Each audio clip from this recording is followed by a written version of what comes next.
오늘은 단재강세 4478년 배달 4354년 양력 2월 17일 음력 정월 초여세. 이 시간은 2월 둘째 주 수요일 새벽 경배 시간입니다. 이번 주에 한백음께서 주신 말씀은 겁냄과 원망을 품지 말라는 말씀을 주셨습니다. 한백음께서 이 말씀을 주신 이유는 우리가 겁냄과 원망을 품지 않는 것은 한백음을 향한 믿음을 굳건하게 가진다는 뜻입니다. 한백음을 향한 믿음을 굳건하게 가질 때 우리는 겁냄과 원망을 품을 일이 없습니다. 겁냄과 원망을 품기 전에 먼저 원도하기 때문입니다. 겁냄과 원망을 품는다는 것은 원도하지 않는다는 뜻이지요. 한백음을 믿지 못한다는 것이죠. 한백음을 향한 믿음이 굳건하면 겁낼 것이 없습니다. 그리고 한백음을 향한 믿음이 굳건하면 남을 탓하고 원망할 것이 없습니다. 오로지 모든 문제를 한백음께 원도하여 해결하고자 할 것입니다. 그리고 한백음의 뜻을 구하고 한백음의 뜻을 받들어 이치를 살피고 주어진 일을 받아 행하여 나가려고 할 것입니다. 그렇게 지극한 정성을 들여서 한백음의 뜻을 받들고자 할 것입니다. 그러나 우리가 한백음을 믿지 못하면, 한백음을 향해서 정성 들이지 않으면 우리는 우리가 정성 들이지 않은 것만큼, 한백음을 향한 믿음을 가지지 못하는 것만큼 두려워서 겁내게 될 것입니다. 우리가 두려워하려면 하느님을 두려워해야 되지요. 그러나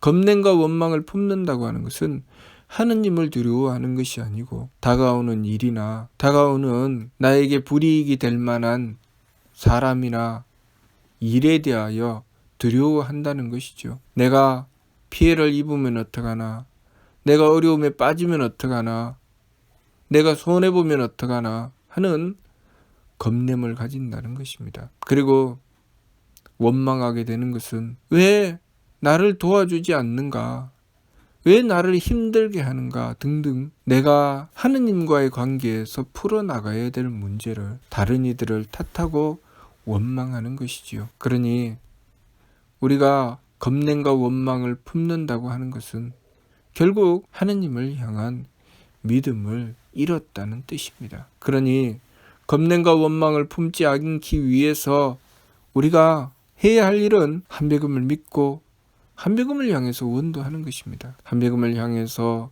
지극하게 원도하고 한백음께서 모든 일을 주관하고 다스려 주신다는 믿음을 가지게 된다면 우리가 반성할 일은 있겠지만 겁내고 원망할 일은 없을 것입니다. 겁이 난다면 한백음께 원도해야 됩니다. 원망할 것이 있으면 한백음께 원도하고 그 문제의 원인을 찾고 자신의 잘못을 찾아서 뉘우치고 돌이켜야 합니다. 왜 원망하게 될까요? 나를 힘들게 하고 나를 어렵게 했다는 것이죠. 내가 괴롭게 만들었다는 것이죠. 내가 힘들고 어려우며 괴로운 문제는 무엇 때문에 생기는 것일까요? 첫 번째는 나에게 힘든 문제가 온다는 것은 내가 정성 들일 일이 있다는 것입니다. 내가 정성 들일 일을 버리고 내가 지켜 행하지 않으면 내가 정성 들일 일에 대하여 어려움이 찾아올 수밖에 없습니다. 내가 스스로 행하여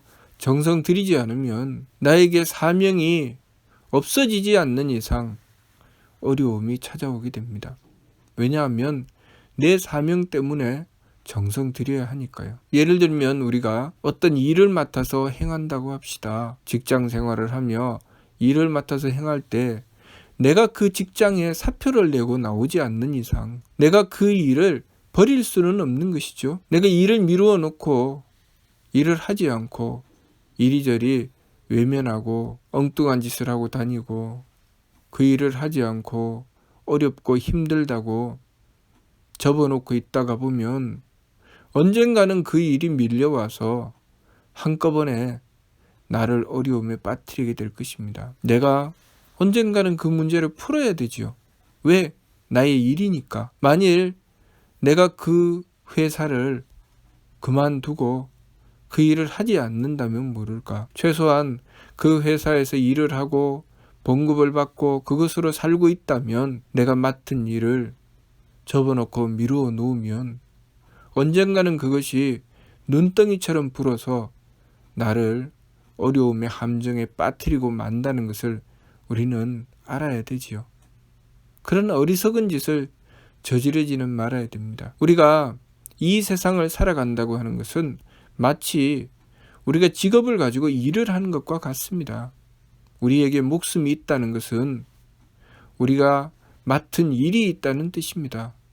우리에게 맡은 일이 없으면 우리의 목숨도 없는 것이지요. 그래서 맡은 일이 있으면 당연히 그 일을 하기 위해서 정성 들여야 합니다. 그런데 정성을 들이지 않고 자꾸 이리저리 미루어 놓으면 언젠가는 내가 맡은 일이기 때문에 그 일이 어려움으로 올 수밖에 없습니다. 그러면 내가 그 어려움을 겪고 나면 나는 어떻게 할까요? 내가 왜 이 꼴을 당했나? 무엇 때문에 나는 이렇게 살아야 되나? 하고 원망하고 한탄하게 되어 있습니다. 그리고 그것을 남을 탓하지요. 그러나 남을 탓할 일이 아니죠. 내가 나의 사명을 감당하기 위해서 얼마나 정성 들였나. 그것을 살펴보아야 되는 것이죠. 그것을 반성해야 되는 것입니다. 그리고 내가 해야 될 일이 무엇인지 항상 살펴야 되죠. 그것이 하느님의 지혜를 구하는 것입니다. 우리의 목숨은 분명히 내가 해야 될 일이 있다는 뜻이고 내가 해야 될 일이 있으면 그 일을 위해서 정성 들였을 때 하느님께서 그 일에 대하여 밝혀주시니 하느님의 지혜를 얻게 되는 것입니다. 일을 하려고 해야지 지혜를 얻는 것이지 일을 하려고 하지 않고 이리저리 도망가고 이리저리 접고 숨기고 감추면 하느님의 지혜를 얻을 수 있을까요? 하느님의 지혜를 얻지 못합니다. 그래서 어리석어지는 것이죠. 항상 내가 어떤 이익을 얻을 것인가, 얼마나 편하게 살 것인가를 추구하게 되면 우리는 어둠의 함정에 빠집니다. 어리석어지지요.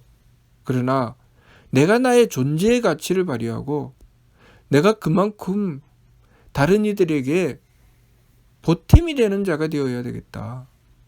그만큼 내가 맡은 일을 행함으로써 다른 이들에게 홍익하는 자가 되어야 되겠다 하고 하느님의 지혜를 구하게 되면 하느님께서는 항상 우리에게 지혜를 베풀어 주십니다. 그렇게 하기 위해서는 우리가 착해야 되지요. 착해서 나에게 다가온 일들을 순하게 받아들일 줄 알아야 됩니다. 그런데 우리가 원망해버리면 순하게 받아들일 수 있나요? 겁내면 순하게 받아들일 수 있습니까? 겁내고 두려워서 외면하게 되죠. 아하, 내가 이 일을 겪으면 어떡하나? 내가 어려움을 맞게 되면 어떡하나? 왜 내가 이 짐을 져야 되지? 왜 우리 조상들이 저질러 놓은 것을 왜 내가 그것을 감당해야 되지? 왜 내 가족들이 저질러 놓은 것을 왜 내가 감당해야 되지? 왜 다른 사람들이 해놓은 것을 왜 내가 감당해야 되나? 라고 생각하게 되면 우리는 나에게 맡겨진 일을 제대로 해나갈 수가 없습니다. 그러면 하느님의 지혜를 구할 수도 없고 하느님의 지혜를 구하고 정성을 들이면 하느님께서 힘을 베풀어 주실 것인데 그것이 아예 이루어지지 않는 것이죠. 그렇게 되면 우리는 유능하지 않게 됩니다. 점점 무능하게 되죠. 어떤 일을 맡아서 행하든 우리가 무능해진다는 것은 그 일을 두려워하고 외면하며 포기하기 때문입니다. 처음부터 잘하는 사람은 없죠. 부딪혀 나가고 어려움을 감수하고 그렇게 해보려고 노력하고 정성 들였을 때 그때 어려움을 겪으면서 유능해지는 것이지 처음부터 유능한 사람은 없습니다. 어려움을 겪었으니까 유능해지는 것입니다. 어려움이 싫어서 피하고 외면하며 겁내고 원망하면 그 사람은 결코 유능해질 수 없죠. 그러니 남들이 피하고 외면하지만 스스로 감수하고 어려움을 맡아서 해결하려고 하는 자는 유능해질 수밖에 없습니다. 그 사람의 마음은 착할 수밖에 없죠. 남들이 하지 않는데 내가 그것을 감수하고 해내겠다고 하면 그 사람은 착한 마음이 아니고서는 그렇게 행하지 않습니다. 그리고 그렇게 다른 사람들이나 그 일을 맡아서 스스로 발벗고 나서서 행하려고 하는 사람이나 입장은 똑같죠. 똑같이 어렵기 때문에 피하려고 하는 것입니다. 그러나 그 어려운 문제를 스스로 감수하고 나가면서 그 사람이 할 수 있는 일이 무엇입니까? 똑같이 어렵지만 그 문제를 해결하려고 노력하고 정성 들이는 것이죠. 그렇게 하다 보면 하느님께 그 지혜를 구하게 됩니다. 지극하고 간절하게 그 일을 맡아서 행하려고 하다가 보면 하느님께 그 지혜를 저절로 구하게 됩니다. 하느님께 간절하게 빌게 됩니다. 하느님, 어떻게 해야 됩니까? 어찌해야 됩니까? 하고 여쭙게 되어 있습니다. 피하고 도망가면 여쭐 일도 없죠. 그렇게 문제를 해결하려고 발버둥치고 그렇게 지극한 정성을 들이고 그렇게 하느님께 구하다가 보면 하느님께서 지혜를 반드시 주시죠. 그렇게 지혜를 얻으면 그 사람은 유능해집니다. 하느님께서 지혜를 주셔서 환하게 알게 해주심과 동시에 힘을 주셔서 능히 그 일을 해낼 수 있게 해주시죠. 그러면 유능해지는 것입니다. 그렇게 되었을 때 그 사람은 더 이상 겁냄과 원망이 없어지죠. 물론 겁이 나기는 하겠지만 겁이 나서 도망가지는 않는 것이죠. 겁냄과 원망을 품지 말라고 하신 것은 나에게 다가온 일이 힘들고 어려워서 겁나고 두려울 수도 있지만 그것을 품고 앉아서 나에게 다가온 어려움이 나를 힘들게 할까봐 그것 때문에 절망하고 포기하지 말라는 말씀이죠. 하느님께 구하라는 말씀입니다. 우리에게는 우리의 든든한 후원자인 한백음이 계시는 것입니다. 그것을 알아야 됩니다. 우리의 든든한 후원자인 한백음을 믿고 나에게 다가온 상황에 대하여 두려워하고 겁내지 말고 하느님께 원도하고 정성 들여서 하느님의 덕과 지혜와 힘을 구해야 됩니다. 그러면 하느님의 덕과 지혜와 힘을 받아서 다가온 일을 나도 모르게 지혜롭게 풀어나가게 되어 있습니다. 하느님의 지혜는 나에게 있는 것이 아니죠. 하느님께서 주시는 것이니 지금 현재는 없습니다. 그러나 우리가 하느님께 구하면 그 자리에서 그 일이 있는 그 순간에 하느님께서 지혜를 주시니 하느님의 지혜와 하느님의 힘을 얻어서 능히 일을 이루어 나가게 되는 것입니다. 그러니 우리가 항상 하느님이신 한백음을 믿고 의지하며 겁내고 두려워하지 아니하고 원망하지 아니하고 한백음을 믿고 원도하여서 다가온 문제들을 해결해 나가야 하겠습니다. 그렇게 하기 위해서 우리에게 다가온 일들에 대하여 내 속에 겁냄과 두려움이 생기고 원망이 생기면 새 법을 힘써 행해야 됩니다. 새 법을 힘써 행하고 한백음을 향한 믿음을 확실하게 가지고 굳건한 믿음으로 한백음께 원도해야 됩니다.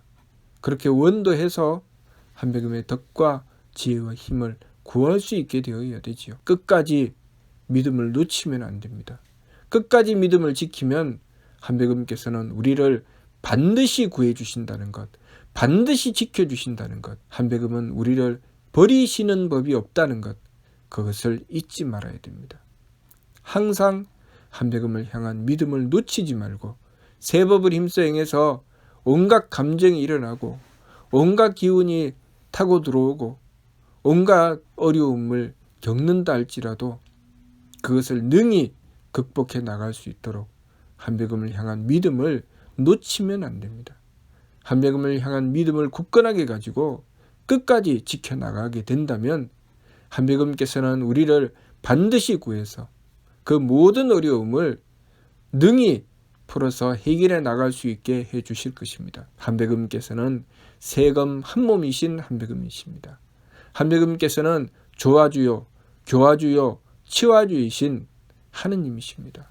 그러니 우리가 한백음을 모시게 되면 능히 하나님의 덕을 베풀어 주시고 하나님의 지혜를 주시고 하나님의 능력으로 모든 일을 이루어 주시니 두려워하고 겁내지 말고 한백음을 향한 믿음을 굳건하게 가지고 한백음께 의지하여 한백음의 도우심을 받고 일을 해결해 나가게 된다면 우리는 원망할 일이 없게 될 것입니다. 다시 돌려서 우리가 원망하게 된다면 한백음을 향해서 원도하지 않은 자기 자신을 반성해야 될 것입니다. 무슨 뜻인지 이해가 됩니까? 마치도록 하겠습니다.